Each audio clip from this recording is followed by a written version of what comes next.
beloved Boss Mike Cervera. Nako! O, punta nga muna natin to. Request nyo to eh. O, pasok. Sa'yo. Tingnan nyo po ito mga kababayan ha, kung gaano ka-bitter itong si Banat Bay. Byron, huwag naman ganyan. Oo, manahimik ka na lang. Pinandidirihan na nga kayo eh. Ayaw na ni Andrew E. Diba? Ang sakit sa kanila. Sabi ko sa inyo, ang pagkawala ni Andrew E. Oo, sa piling ni Sara Duterte, masakit sa kanila. Oo, pambansang nanay, kwento ko lang yan ha.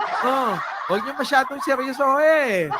Alam ko naman, meron din naman kayong mga karanasan na ganyan. Nakahalin tulad, hindi man sa sala, hindi man sa kabukiran, baka sa rooftop yan. Ito na.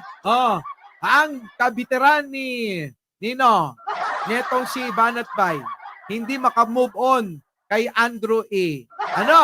Wala na ho kasi sa kanila si Andrew E. Tingnan ninyo kung paano ito manira. Ito na. Hindi, ako nananawagan ako sa'yo, Andrew E.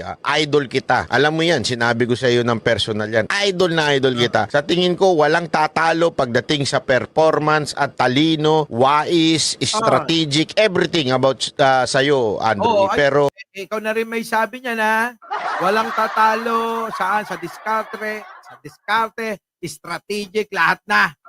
Diba? Sabi niya na yan. Tuloy. maawa ka sarili mo, ito'y kalulubog. Tingnan mo, biglang maawa ka sa sarili mo. Engot ka. Ikaw na nga mismo, magaling, mahusay, matalino siya. Kaya nga siya umalis sa grupo nyo eh. Nako, ikaw na mismo magaling si Andrew E. matalino. Ginamit ang kanyang husay, galing at diskarte rito. Kaya namili yung mama kung sino ang susuportahan. Diba mga kababayan? Hindi lang sa bayad yan. Kasi mga kababayan, kahit bayaran ka, kung ayaw mo naman yung susuportahan, syempre aayaw ka. Syempre si Andrew E. Totoo naman mga kababayan, performer yan. Dapat lang nabayaran at may talent pa yan. Pero mga kababayan ko, yung ginagawa nito, mga kababayan, sinisira ang loob ni Andrew E. Akala niya naman makikinig siya. Sino si Andrew E. dito? Hindi makikinig yung mga kababayan ko. Tignan niyo kung paano siraan ang loob. Tuloy mo. Strategic, everything about sa'yo, Andrew E. Pero Magaling, di ba? Sige hindi, ako nananawagan ako sa'yo, Andrew E.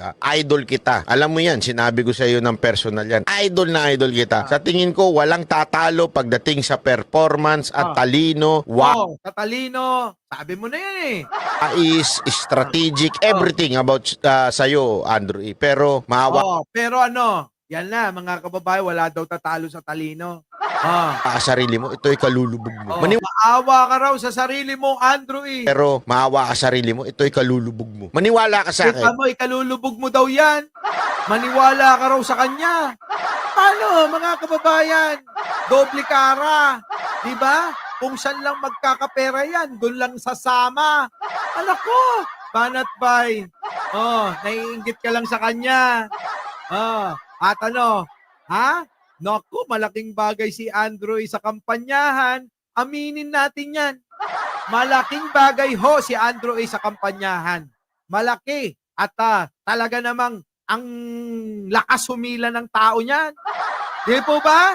Ang lakas-lakas humila ng tao ni Andrew Lahat ng pinopost sa kanyang mga social media ni Andrew mga kababayan, napakaraming like at heart. At talaga yung mga komento, syempre, susugurin ng mga DDS na bitter na mga troll. Kaya si Andrew sinara na yung comment section para hindi na makapag-comment yung mga troll. Di ba? Tuloy. Lulubog ka dahil dito. Kasi lulubog na yung ganyang klaseng mga politiko, yung mga trapo. Lulubog na yan eh. Sasama ka dyan. Bitter na bitter talaga. Sino kaya palubog mga kababayan ko? O tanong ko sa inyo, sino na ang palubog ng mga politiko ngayon? Hindi po ba yung mga Duterte? Yung mga Duterte na ang palubog ngayon. Namamayag pag yung mga kampo ni Pangulong Bongbong. Kita mo naman tuwing may mga rally. Ay sandamakmakan tao. Hanggang bubong may tao eh. Pero eto, sinisira si Andrew eh. Pasimple mga kababayan pero inggit na inggit to eh. Ha? Bagong Pilipinas, bagong muka. Pero ang muka niya, di nagbabago. O yan o, di nagbabago.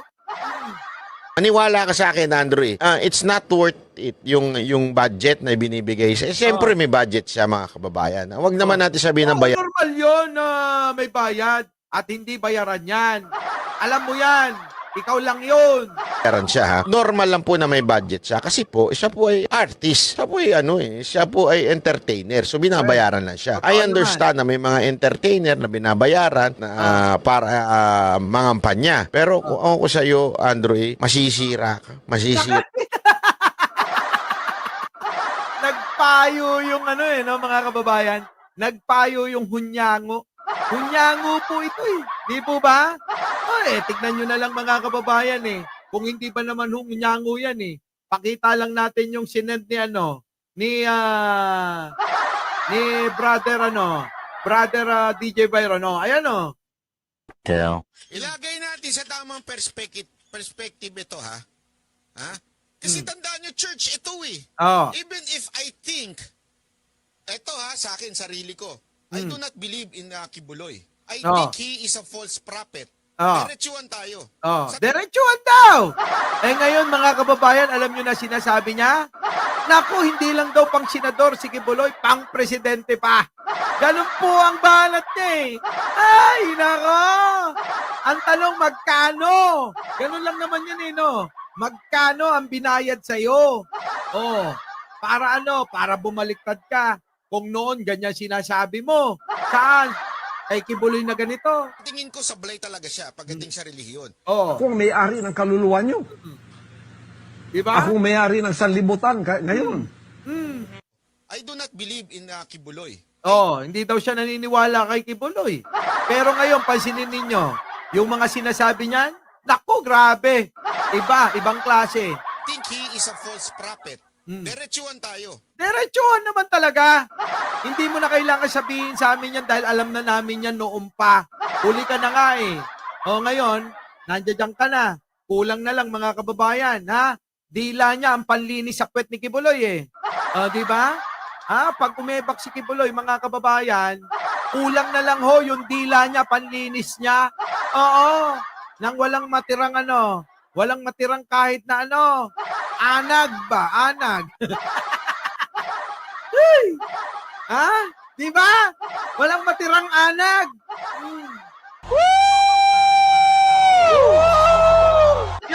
Git pa. Huwag din yung galitin ng anak. Ayan na, ayan. Yan po yung sinusuporta nyo niyan ngayon. Kung dati ay binabanatan niya. Balikan natin dito sa sinasabi ni Banat Bayo. Pasok. Yung budget na binibigay kasing mga politiko, yung mga maniwala ka sa akin, lulubog. Maniwala ka mo, ito ay kalulubog mo. Maniwala ka sa akin, lulubog ka dahil dito. Kasi lulubog na yung ganyang klaseng mga politiko, yung mga trapo, lulubog na yan eh. Sasama ka dyan. Maniwala ka sa akin, Andrew. Ay, grabe. Maniwala ka sa akin. Maniwala ka sa akin. Lulubog. Paano? Anak na pati kay Kibuloy, naniwala ka, pero sa sinasabi namin, oy, magiging Sandro pa presidente, no? Di ba? Ako, Diyos ko po. It's not worth it yung budget na binibigay siya. Siyempre may budget siya, mga kababayan. Huwag naman natin sabihin na bayaran siya, ha? Sana may mga entertainer na binabayaran na ako sa iyo, Andrew, masisira ka. Masisira ka dyan. Promise. Sira ka na. nasisira pero sabi mo rito magaling, matalino. Hindi, ako nananawagan ako sa'yo, Andrew E. Idol kita. Alam mo yan, sinabi ko sa'yo Ay, idol din namin yan, hindi lang ikaw. ng personal yan. Idol na idol kita. Sa tingin ko, walang tatalo pagdating sa performance Pagdating sa performance, walang tatalo. at talino, Alino, walang tatalo. wais, Wais, oo. strategic, every Strategic, oo. Lahat na. Ibig sabihin, ginamit niyang lahat yung sinabi mo na yan sa pagsuporta kay Pangulong Bongbong. Ikaw na mismo, sa bunganga mo mismo galing, na magaling, matalino, strategic, lahat na. Yang lahat ng sinabi mong yan na mabuti sa kanya, yan ang ginamit niya para makawala saan sa kulungan ng mga Duterte.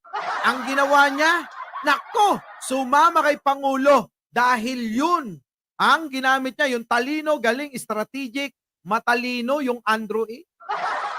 Sumama kay Pangulo eh. Kaya naniniwala tayo doon na matalino talaga. Kaya yung banat niya, nako, mga pangmangmang lang yung unawa. Our beloved Boss Mike, Boss Mike.